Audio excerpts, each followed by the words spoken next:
Welcome to the program. I'm Mark Imperial. This segment's being brought to you by booksgrowbusiness.com. It's the place where busy entrepreneurs, business owners, and professionals publish to grow their businesses and to leave a legacy. We're doing a series of spotlights on remarkable people from across the country and even in your town. Joining me on this segment is Ben Strake. He's the president of Premier Business Brokers based out of St. Louis. Ben, welcome to the program. Hi, Mark. Thanks for having me. Appreciate it. Ben, tell us quickly, what is Premier Business Brokers and who are the types of folks that you help? Sure. So Premier Business Brokers, we're based out of St. Louis, Missouri. It's a very collaborative group that we've assembled and built over the years. We've got about 16 brokers right now on our team with a combined industry experience of over 130 years. And, for us, it was really just about putting the right culture together in our organization. Essentially, we work with small business owners, primarily based in the Midwest, obviously with a heavy focus in the St. Louis area. But as we grow as a company, we continue to expand out with clients further and further across the country that we assist in the confidential sale of their small business. Gotcha. So you help folks with the sale of their businesses. And how do people find you? Who are the folks looking for businesses to purchase? And I know a lot of people are interested in doing this, but they don't really know where to start. So how do people find you? Yeah. At times buyers will seek us out because of the listings that we have or the opportunities that we have on the market. They'll search on sites, Biz Buy Sell, BizQuest, businessesforsale.com, things like that, where they can see all kinds of different listings from various brokers. And because our firm has over 100 opportunities typically at any given time, we tend to drive a few extra buyers because we have so many different opportunities we can share with them. So that's one pathway for them to locate us. But typically a lot of referrals, a lot of relationships, and the key for the buyers is we have so many that come in over the course of the month that for them, it's really important for them to stand out and show us motivation and actually try to schedule a meeting and get in front of us so that we put a face to a name and we actually remember who they are. And we build out profiles for them that help us review their criteria of what they're looking for. And that allows us to help match them with opportunities that we have on the market or coming to the market. Do you run into more people who are like serial entrepreneurs that already know this process and are buying multiple businesses? Or do you find a lot of people doing it for the first time or a little bit of both? Good question. A little bit of both. I would say maybe 10%, 15%. Have done this multiple times. They know what they're doing, or they're what we refer to as a professional buyer. It's a private equity backed group, and they need to acquire 12 companies over the next 18 months. Those groups are great to work with because they know the process and there's not really much of a learning curve, but they can also be difficult to work with too, because there's not a lot of room for error and they have a certain way they like to do things. So you kind of got to let them take the lead at times. The more common though is I get someone coming out of corporate America who maybe just got laid off because of COVID and they're looking for a way to replace a $300,000 salary or whatever it may be. And they've realized the best route to do that is purchase an opportunity or purchase a career or second career. And so working with them a lot of times for the first time is pretty enjoyable because a lot of what we do is based around education and trying to teach them about how to buy a business or what strategies to employ. For them, it's life changing if they get the right company. So I really do enjoy working with a lot of those people. For those folks that are coming in from corporate America or looking for an opportunity for the first time and they come across you, it sounds like the first place they start is like a Google search. If they don't even know where to search, or those sites that you mentioned, they don't even know those exist until they pop up on the search, I imagine. So they do need to get educated. So it's terrific that you start with education. What's the number one biggest thing that you find those people want to know that they don't know? That's a good question. A lot of times it's got to do with valuations.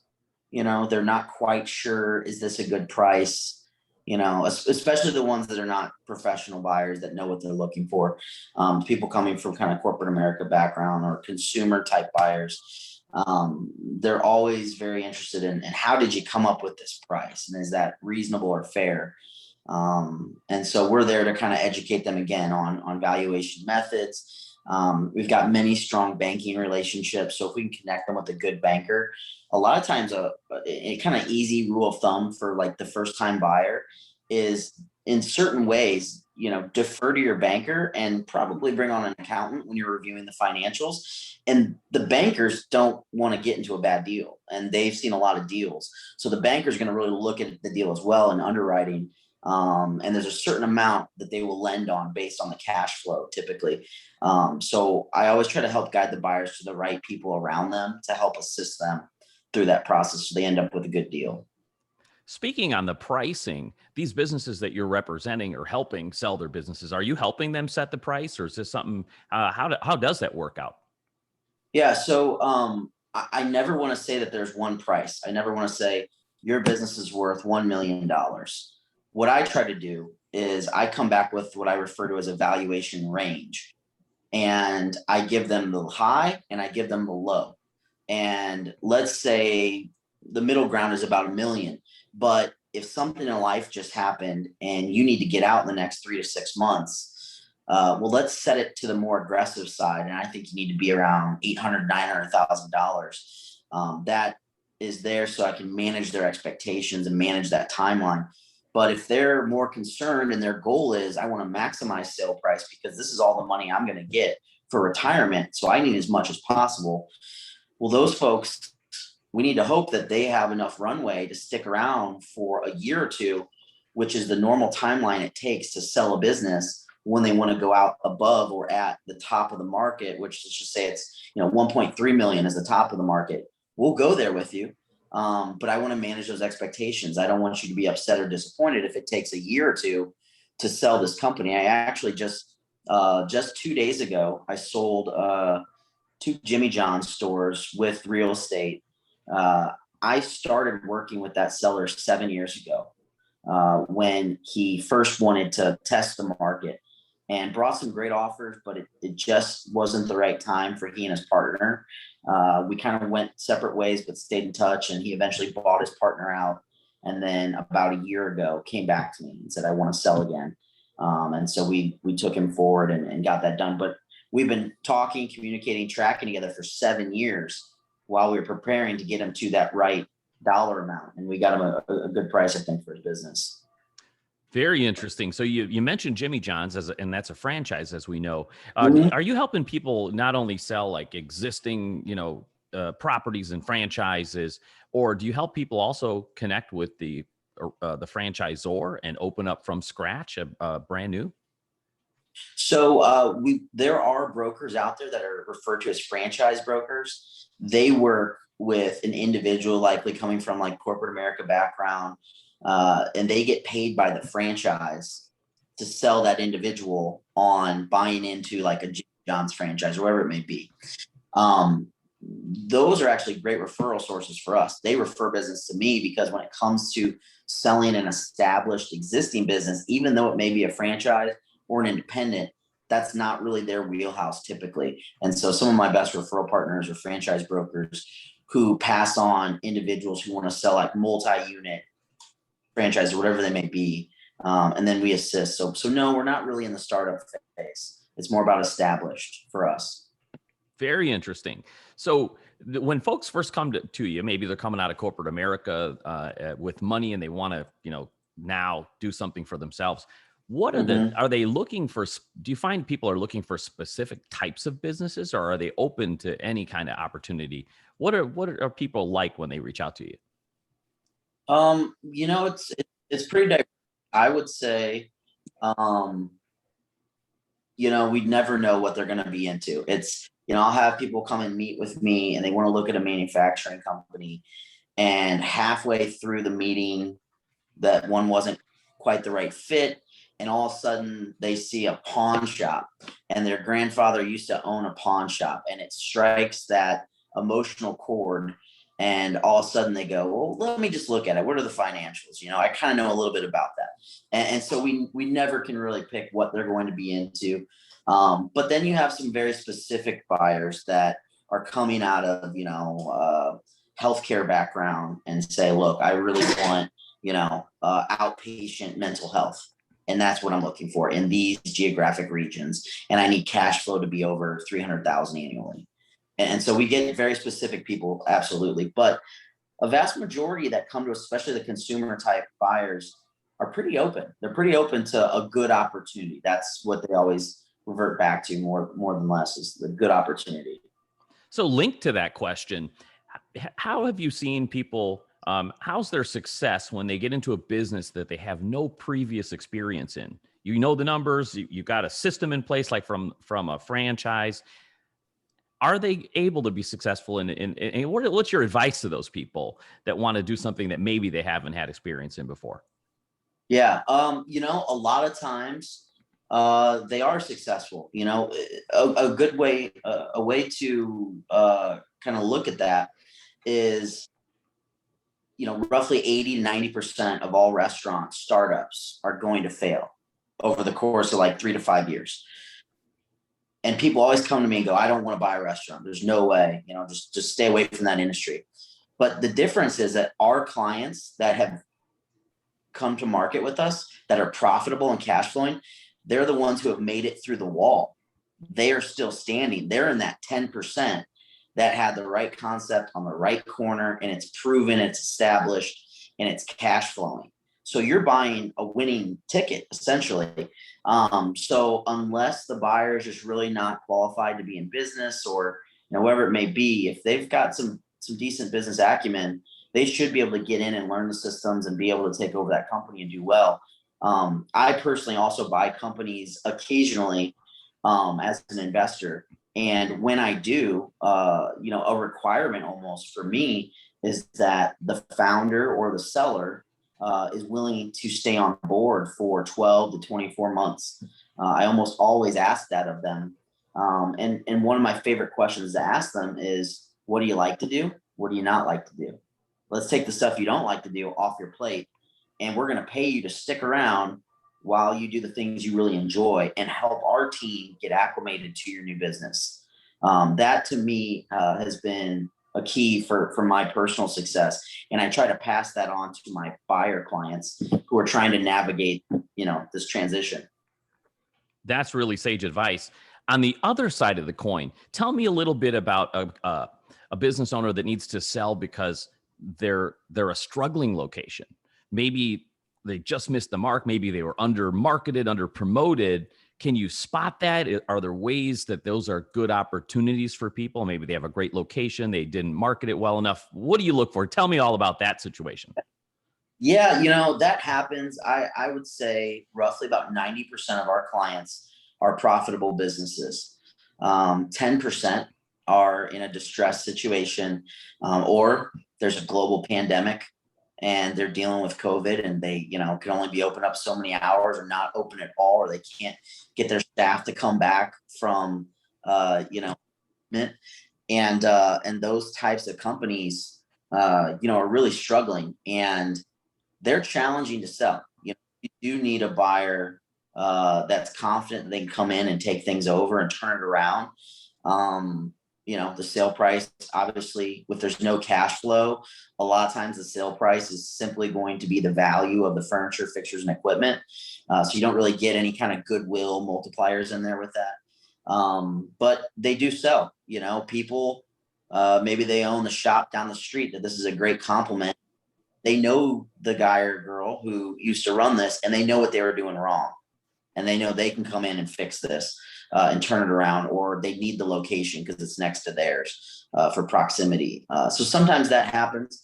But yeah, those transactions are absolutely out there. For me personally, though, I don't have the time, and a lot of my buyers don't have the time to get in and turn something around and try to save it.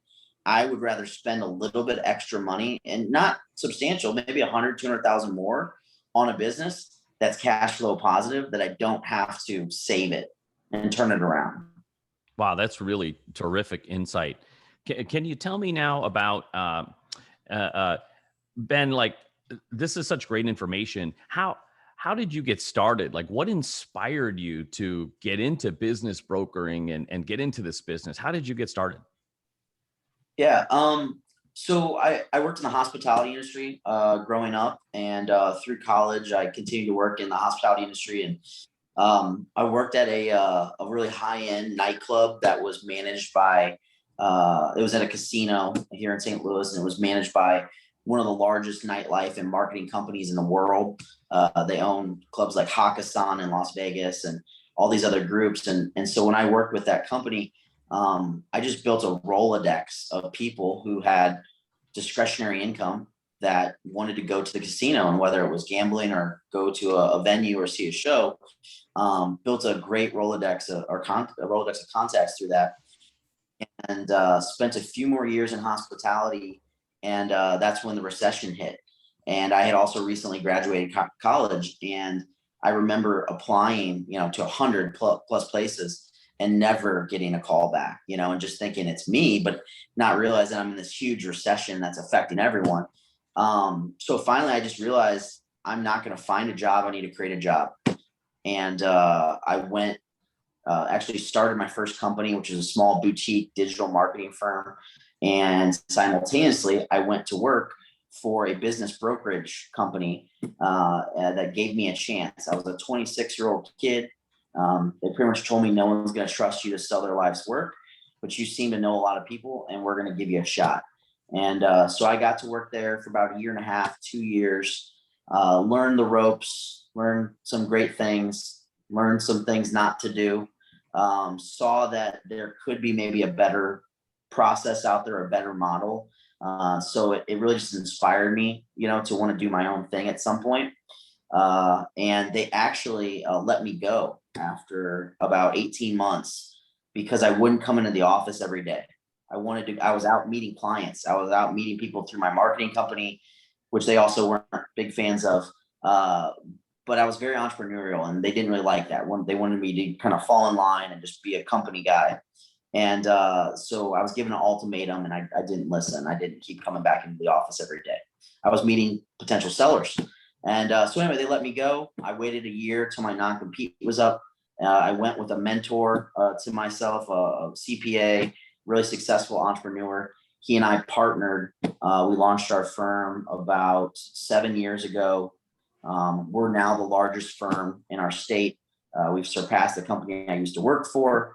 I've taken a bunch of their top people because what we did was we just built a better, stronger culture that was collaborative, and we co-broker, we work with other brokers, and we just create an environment where people want to come to work every day. And that's all we needed to do to really take over the market share that we have now. So that's kind of how I, from start to finish, got into this crazy world of business transactions and kind of where we're heading today. That's an amazing story. Congratulations on your success on all that too. It sounds absolutely wonderful. So Ben, for the folks listening that could use your help in the St. Louis area or as you expand, how do they find you and connect with you online? Sure. So our website is a great source to get more information about us. It's www.premierbb.com. Or I'm on LinkedIn, Ben Strake or Benjamin Strake, or just a simple Google search for Premier Business Brokers is another great way to find us on there. Ben, this has been terrific. I really appreciate your time and your great insights on business acquisitions. And I wish you continued success for you and for all of your clients. Thank you. I appreciate that, Mark. Ben Strake. He's the president of Premier Business Brokers. And this segment's been brought to you by booksgrowbusiness.com. It's the place where busy entrepreneurs, business owners, and professionals publish to grow their businesses and to leave a legacy. That's all for now. I'm Mark Imperial, and thanks for tuning in.